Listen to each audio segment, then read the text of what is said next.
नमस्कार दोस्तों, आप सभी का बालाजी एजुकेशन पॉइंट में हार्दिक स्वागत है। दोस्तों, आज हम कुछ एमसीक्यू है उस पर डिस्कस करेंगे जो विशेषण के हैं। उससे संबंधित हमने पहले भी जो डिटेल में पढ़ा था उससे संबंधित कुछ प्रश्न हमने तैयार किए। वेरी इंपॉर्टेंट है। सारे ही जो प्रश्न है ये एग्जाम के पॉइंट ऑफ व्यू से तैयार किए गए हैं। दोस्तों, इससे पहले अगर आपने किसी भी कॉम्पिटिटिव एग्जाम की तैयारी करनी है या फिर कोई भी, चाहे प्रिंसिपल का पेपर हो या फिर कोई भी जो बीपीओ का पेपर हो, इससे संबंधित कोई भी अगर आपने तैयारी करनी है, उसका लिंक हमने टेलीग्राम का नीचे दिया है, उससे आप फॉलो कर सकते हैं। दोस्तों, आइए हम हमारा जो आज का टॉपिक है विशेषण का, उससे संबंधित जो हमने एमसीक्यू तैयार किए हैं उस पर आज डिस्कस करेंगे।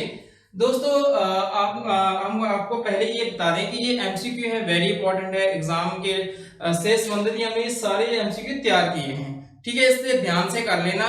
देखो दोस्तों, ऐसा होता है कि एग्जामिनर का मेन मकसद जो होता है वो क्या होता है कि वो आपको एग्जाम में जो है ऑप्शन देकर जो है प्रश्न डालता है।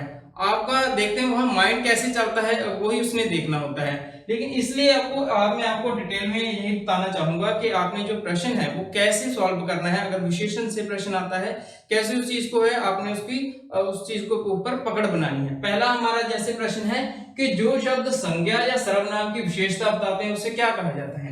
मैंने पहले आपको बताया था कि जो शब्द संज्ञा या सर्वनाम की विशेषता बताते हैं उसे क्या कहा जाता है दोस्तों, विशेषण कहा जाता है, ठीक है। चाहे वो किसी चीज का गुण हो या फिर किसी उसका दोष हो, ठीक है। नेक्स्ट है दोस्तों हमारा प्रश्न कि विशेषण के कितने भेद होते हैं। विशेषण के कितने भेद होते हैं दोस्तों, 4, ठीक है। हमने इन चारों के बारे में भी आपको जो पहले विशेषण पर स्पेशल वीडियो हमने बनाई थी उसमें भी हमने इस पर डिस्कस किया था, ठीक है। कौन कौन से थे वो दोस्तों चारों भेद, गुणवाचक विशेषण, संख्यावाचक विशेषण, परिमाणवाचक विशेषण और लास्ट था हमारा सार्वनामिक विशेषण। आ गया दोस्तों के कपटी जो है ये शब्द जो है कौन से विशेषण में आता है, कौन से विशेषण का भेद है, ठीक है। विशेषण क्या है मैंने आपको बताया था, जो किस चीज की विशेषता होता है, ठीक है। तो कपटी जो है एक व्यक्ति की तरफ इशारा कर रहा है, कोई व्यक्ति कपटी है। तो कपटी किस में आएगा, किसके गुण के बारे में बता रहा है। मैंने पहले भी आपको बताया कि जो किसी के व्यक्ति के गुण के बारे में या उसके दोष के बारे में जो शब्द हमें बताता है वो क्या होता है, गुणवाचक विशेषण होता है। तो एक किस शब्द में आएगा, गुणवाचक विशेषण, गुणवाचक विशेषण, गुणवाचक विशेषण जो किसी के गुण के बारे में। तो एक कपटी व्यक्ति के बारे में बताया गया है तो वो किस चीज में आ जाएगा दोस्तों, गुणवाचक विशेषण में, ठीक है। इसलिए आपने इस चीज का ध्यान रखना है। नेक्स्ट है हमारा जो प्रश्न है वो है 4 बहनें शब्द जो है ये विशेषण के कौन से भेद से संबंधित है, ठीक है। हमने ये चारों भेद पढ़े थे, आपको उसमें से आप इमेजिन कीजिए कि सोचिए कि जितना भी मैंने आपको करवाया है कि किस चीज में जो संख्या है, किस चीज हमें पता चलती है किस चीज में संख्या आती है, वो क्या होता है, संख्यावाचक विशेषण। क्या आ जाएगा दोस्तों, संख्यावाचक विशेषण, संख्यावाचक विशेषण। संख्यावाचक विशेषण के दोस्तों आगे 2 प्रकार हैं, कौन से हैं, निश्चित संख्यावाचक विशेषण और अनिश्चित संख्यावाचक विशेषण। निश्चित में क्या होता है कि हमें जो संख्या होती है वो उसका निश्चित होता है, चाहे 2 लड़के हैं 2 बहनें हैं, ऐसे जो शब्द हैं वो निश्चित संख्यावाचक विशेषण में आ जाते हैं। लेकिन हमें यहाँ संख्या का ज्ञात ना हो कि कितनी संख्या है, जैसे कुछ लड़के हैं कुछ लोग हैं कोई बाहर खड़ा है, ऐसे शब्द जो हैं किस चीज में आ जाएंगे, अनिश्चित संख्यावाचक विशेषण में, जहां हमें संख्या ज्ञात ना हो, ठीक है।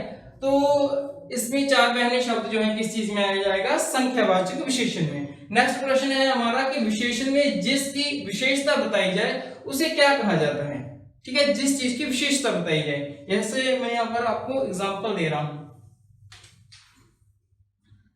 रवि बहुत अच्छा लिखता है। इसमें विशेषता किसकी बताई गई है, रवि की विशेषता बताई गई है ना कि रवि जो है बहुत अच्छा लिखता है। तो इसमें जो विशेषण शब्द क्या हो गया दोस्तों, रवि हो गया, ठीक है। तो आपको प्रश्न यहाँ पर पूछा गया है कि विशेषण में जिसकी विशेषता बताई जाए उसे क्या कहा जाता है, विशेष्य कहा जाता है। ऐसा प्रश्न जो है बहुत बार पूछा गया है कि इसमें से विशेष्य शब्द चुनिए। जैसे कि यहाँ मैं आपको एग्जांपल दे रहा हूँ कि जापानी गुड़िया शब्द आ गया, इसमें जो है जापानी शब्द जो है वो क्या आ जाएगा, विशेषण। लेकिन गुड़िया शब्द क्योंकि गुड़िया की विशेषता बताई जा रही है तो वो विशेष्य शब्द आ गया। जैसे गुलाबी साड़ी है, गुलाबी उसका रंग है तो गुलाबी तो उसका विशेषण हो गया, और जो साड़ी है वो विशेष है कि साड़ी की विशेषता यहाँ पर बताई जा रही है।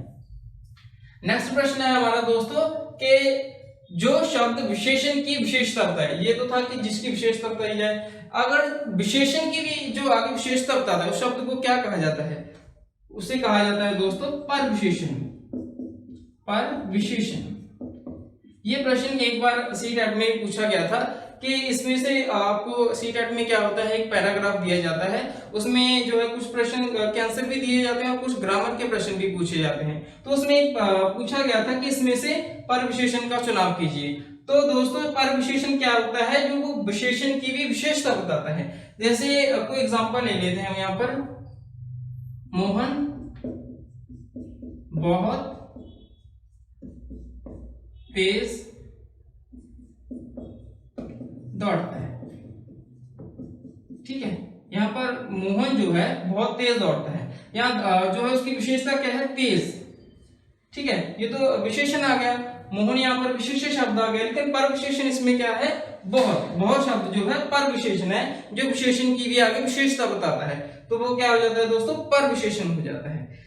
इस चीज का आपने ध्यान रखना है। नेक्स्ट प्रश्न जो है हमारा वो कौन सा है दोस्तों, ये है हमारा एक वाक्य दिया है कि रीमा बहुत सुंदर है। इस वाक्य में विशेष्य और परविशेषण ये दोनों शब्दों का हमने चुनाव करना है। ठीक है, कौन कौन से, विशेष्य और विशेषण, ये एक दोनों शब्द हमने चुनने हैं। यहाँ पर रीमा क्या है, रीमा जो है वो क्या है, विशेष्य शब्द आ गया, किसकी विशेषता बताई जा रही है, रीमा की, तो वो यहाँ पर विशेषण क्या आ गया, सुंदर आ गया। यहाँ पर हमने चुनाव करना पर विशेषण का, तो यहाँ पर पर विशेषण कौन सा शब्द होगा, बहुत, मैंने आपको बताया भी है पहले। ठीक है, तो रीमा क्या होगा यहाँ पर दोस्तों, विशेष शब्द हो गया, और जो बहुत शब्द है वो क्या हो गया, उसका पर विशेषण हो गया। नेक्स्ट है हमारा कि विशेषण की कितनी अवस्थाएं होती हैं, कितनी, ये भी हमने प्रश्न में जो है दोस्तों आपको पहले जो इसकी डिटेल में वीडियो बनी थी उसमें बताया था, जो है विशेषण की कितनी अवस्थाएं होती हैं, 3 अवस्थाएं। कौन कौन सी होती हैं दोस्तों, एक थी हमारी मूल अवस्था, मूल अवस्था थी, और दूसरी थी हमारी उत्तर, और थर्ड थी हमारी उत्तम। ठीक है, मूल अवस्था में क्या होता है कि किसी की तुलना नहीं होती, तुलना नहीं होती। ठीक है, जैसे रवि बुद्धिमान है, उसकी किसी के साथ कोई तुलना नहीं, लेकिन उत्तर अवस्था में क्या होती है, उसकी दूसरे व्यक्ति से तुलना की जाती है। जैसे रवि राम से ज्यादा बुद्धिमान है, ठीक है, उन दोनों में तुलना हो गई। लेकिन उत्तम अवस्था, उत्तम से नाम से जान सकते हैं कि उत्तम का मतलब सबसे श्रेष्ठ है, उसके जो है कंपैरिजन में कोई व्यक्ति नहीं है। ठीक है, जैसे कि यहाँ लिख देते हैं हम कि जो है, हमने पहले कोई और एग्जांपल ले लेते हैं कि रवि जो है वो सबसे ज्यादा बुद्धिमान है। ठीक है, मतलब कि उसके कंपैरिजन का कोई भी नहीं है। ऐसे शब्द जो है किस चीज में आ जाएंगे, उत्तम अवस्था में आ जाएंगे। नेक्स्ट है हमारा कि जवाब शब्द का क्या विशेषण बनेगा। ठीक है, इस तरह के प्रश्न तो कई बार पूछे जाते हैं दोस्तों कि इसका किस तरह क्या विशेषण बनेगा। तो यहाँ पर जवाब शब्द है, जवाब शब्द का यहाँ पर विशेषण क्या बनेगा दोस्तों, वो बनेगा जवाबी, जवाबी। ठीक है, ये इसका विशेषण बनेगा। जैसे कपट है, ठीक है, मैंने आपको पढ़ाया था, तो इसका विशेषण बनेगा कपटी। ठीक है, इस तरह के जो शब्द हैं, जैसे आगे बुद्धि, ठीक है, बुद्धि का आ जाएगा बुद्धिमान। ठीक है, इस तरह के शब्द जो हैं वो विशेषण बनाए जाते हैं। संज्ञा के शब्द के संज्ञा का जो शब्द दिया जाएगा उसका विशेषण बनाना हो तो इस तरह बनता है दोस्तों। आगे नेक्स्ट है हमारा दोस्तों कि वह शब्द जो संज्ञा से पहले आकर उसकी विशेषता बताए, वह विशेषण का कौन सा भेद होगा। ठीक है, यहाँ पर क्या है कि जो शब्द संज्ञा से पहले आकर उसकी विशेषता बताता है, वह कौन सा भेद है संज्ञा का, विशेषण का। सॉरी, ठीक है, तो वो कौन सा होगा दोस्तों, लास्ट हमने पढ़ा भी था, वो होगा हमारा सार्वनामिक, सार्वनामिक। हमने इसके नाम से आपको पता चल रहा होगा कि किससे मिलता है, सर्वनाम से। ठीक है, मतलब वो क्या होगा, जहां सर्वनाम का प्रयोग किया जाए, चाहे वो ये हो, वह हो, उसका हो, ऐसे शब्द जो हैं जो सर्वनाम में आते हैं वो संज्ञा से पहले आप उसकी विशेषता बता देते हैं, वो सर्वनामिक विशेषण में आ जाएंगे। जैसे कि मैं आपको एग्जांपल देता हूं इसकी, ये स्कूल हमारा है, ठीक है, ये स्कूल हमारा है। यहाँ पर दोस्तों स्कूल शब्द जो है एक संज्ञा शब्द है और ये शब्द जो आ गया वो सर्वनाम का है। तो यहाँ पर ये शब्द जो है पूरा क्या बन जाएगा, सर्वनाम के शब्द बन जाएगा। ठीक है दोस्तों, ये शब्द जो है सर्वनाम के शब्द है। इस तरह का जो कोई भी आपको एग्जामिनर इस तरह का प्रश्न डाल सकता है, तो इस चीज का आपने ध्यान रखना है। ये थे हमारे विशेषण से संबंधित प्रश्न। आपको इससे जो हर प्रश्न जो है वेरी इंपॉर्टेंट है दोस्तों, हर प्रश्न को ध्यान से करना है। ठीक है दोस्तों, ये लास्ट हमारा प्रश्न जो था ये क्या था कि इसमें जो 10वां प्रश्न है लास्ट, वह शब्द जो संज्ञा से पहले आपको उसकी विशेषता बताता है, बताए गए विशेषण का कौन सा वेद है, सार्वनामिक वेद है। 10 प्रश्न हमने विशेषण से संबंधित तैयार किए हैं, वेरी इंपॉर्टेंट है दोस्तों, ध्यान से करना। दोस्तों हमारा जो नेक्स्ट प्रश्न है वो हमारा कौन सा है, वो है क्रिया से संबंधित। पहले हमने कौन से प्रश्न किए हैं, विशेषण से संबंधित। नेक्स्ट प्रश्न जो है हमारा क्रिया से संबंधित है। आइए जान लेते हैं ये क्रिया से संबंधित जो प्रश्न है वो कैसे हैं। ये प्रश्न है दोस्तों, ये भी हमने बहुत मेहनत से बनाए हैं। ठीक है, वेरी इंपॉर्टेंट है, ध्यान से कर लेना। प्लीज अपनी नोटबुक पर जरूर उतार लेना और उनकी प्रैक्टिस जो है वो जरूर करना। हमारा दोस्तों ये प्रश्न है कि जिस शब्द से किसी काम के होने या करने का पता चले उसे क्या कहते हैं। ठीक है, क्या कहते हैं दोस्तों, उसे कहते हैं क्रिया। क्या कहते हैं दोस्तों, उसे क्रिया। ठीक है, जिस काम से किसी करने या फिर होने का पता चले, जिसे इंग्लिश में क्या कहा जाता है, वर्ब, या कोई एक्शन होता है, कोई एक्टिविटी होती है, उसे क्या कहा जाता है, क्रिया कहा जाता है। नेक्स्ट प्रश्न है हमारा दोस्तों कि मुख्य रूप से क्रिया के कितने भेद हैं। ठीक है, ये भी हमने पढ़ा था कि मुख्य रूप से क्रिया के कितने भेद हैं। पहले वैसे तो बहुत सारे हैं, लेकिन मुख्य रूप से कितने हैं, वो है हमारे दोस्तों 2 भेद हैं। कौन से हैं, 2 भेद। ठीक है, ये याद रखना। कौन कौन से दोस्तों, कौन से हैं, कर्मक क्रिया और अकर्मक क्रिया। ये दोनों ही जो है किस चीज में आएंगे दोस्तों, वो आएंगे क्रिया के अंदर। ठीक है, कर्मक क्रिया और अकर्मक क्रिया, इनको मैंने डिटेल में भी आपको पढ़ाया है कि कौन सी जो कर्मक क्रिया की पहचान कैसे होती है और अकर्मक क्रिया की पहचान कैसे होती है। नेक्स्ट प्रश्न है हमारा कि जिस क्रिया में कर्म होता है वह कौन सी क्रिया है। ठीक है, यही प्रश्न आ गया कि आपको पहचान है कि कौन सी क्रिया है। जिस क्रिया में कर्म क्या है, द्वारा प्रश्न पढ़ लेते हैं कि जिस क्रिया में कर्म होता है वह कौन सी क्रिया है, कर्म होता है। ठीक है, वो कौन सी क्रिया होती है दोस्तों, मैं आपको सर से याद करवाया था कि जिसके साथ कर्म हो सकर्मक क्रिया, और जिसके साथ कर्म ना हो वो कौन सी क्रिया, अकर्मक क्रिया है। वेरी इजी है दोस्तों। नेक्स्ट प्रश्न है हमारा कि सीता गाती है, ये कर्मक क्रिया है या अकर्मक। यहाँ पर सीता गाती है, आपको पहचानना है कि वो सकर्मक क्रिया है या फिर अकर्मक क्रिया। ठीक है, अब आप पहचानिए किसमें कर्म आ रहा है, आपको कहीं नजर आ रहा है कि यहाँ कर्म है। दोस्तों यहाँ पर हमें बताया ही नहीं गया कि कर्म क्या है। अगर यहाँ लिखा होता है कि सीता जो है गाना गाती है, तो वो कौन सी क्रिया बन जाती है, कर्मक क्रिया। लेकिन हमें यहाँ पर सिर्फ यही बताया गया है कि सीता गाती है, लेकिन क्या गाती है इसका हमें कुछ नहीं पता। तो इसमें ये कौन सी क्रिया आ जाएगी दोस्तों, अकर्मक क्रिया आ जाएगी। नेक्स्ट प्रश्न है हमारा बतियाना, हथियाना, ये सभी शब्द जो हैं वो क्रिया कौन सी क्रिया से संबंधित शब्द हैं, आपको बताना है। हमने जो पहले ये दोस्तों जो मेन है, मुख्य भेद है वो कर्मक और अकर्मक क्रिया हैं। लेकिन क्रिया के अन्य भेद भी हैं, जैसे कि आपको मैंने करवाया था, नाम धातु क्रिया आ गई है ना, संयुक्त क्रिया आ गई, सामान्य क्रिया आ गई, और जो प्रेरणार्थक क्रिया आ गई, पूर्वकालिक क्रिया आ गई, और लास्ट थी हमारी सहायक क्रिया। ठीक है, ऐसी जो कई जो भेद हैं वो भी हैं, लेकिन मुख्य जो रूप से हैं वो 2 ही हैं, कर्मक और अकर्मक। अगर आप ये अन्य भेदों में से है वो आपको बताना है। बतियाना, हथियाना जो शब्द जो हैं किस क्रिया से संबंधित हैं दोस्तों, मैंने आपको बताया था ये थे नाम धातु।